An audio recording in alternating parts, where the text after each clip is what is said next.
I made Chopper's hat, and I'm going to tell you guys how I did it. I think that was a good enough intro. I'm Rue, and I made this Chopper hat about probably 3 years ago, so it's been a while since I made it, and I don't have any video of me actually making it, but I did take a bunch of pictures, which I'm going to use those to help explain what I did here, because I've had a few people ask me how I made the hat or if I can make one for them, and this took me quite a bit of time in figuring out, so I wanted to share with you guys how I did it. So I have a little script off to the side because it's been so long since I made this hat that I needed to write down all the details so that I hopefully don't forget anything super important as I'm telling you guys about how I did this. So let's get started. As I'm explaining everything, I will put up pictures on the screen so you guys can get a better idea of what I'm talking about and what the materials look like when they are completely unpainted, unfinished, all that kind of stuff.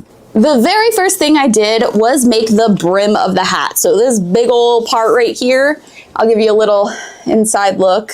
This is why you don't look at the insides of cosplays most of the time, unless people are like super professional. I wouldn't say that's me. But this is what the brim looks like from the front and from the bottom. The first thing I encountered while doing the brim of the hat was figuring out how big I wanted it to be, because I wanted this hat to be kind of larger than life. Hold on, let me close this door. They are so loud. Anyways, I wanted to figure out how big I wanted the hat to be because I wanted it to be something that's larger than life because, you know, Chopper is a little guy and I wanted this to look like, you know, I was a little guy wearing a big hat. So I wanted to make it big.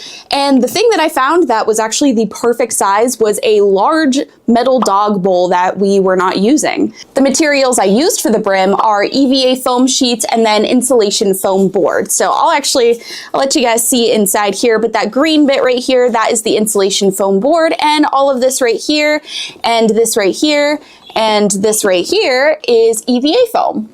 I used the insulation foam board as something sturdy for the brim because I didn't want it to be like too bendable. I wanted it to be very, you know, sturdy, firm.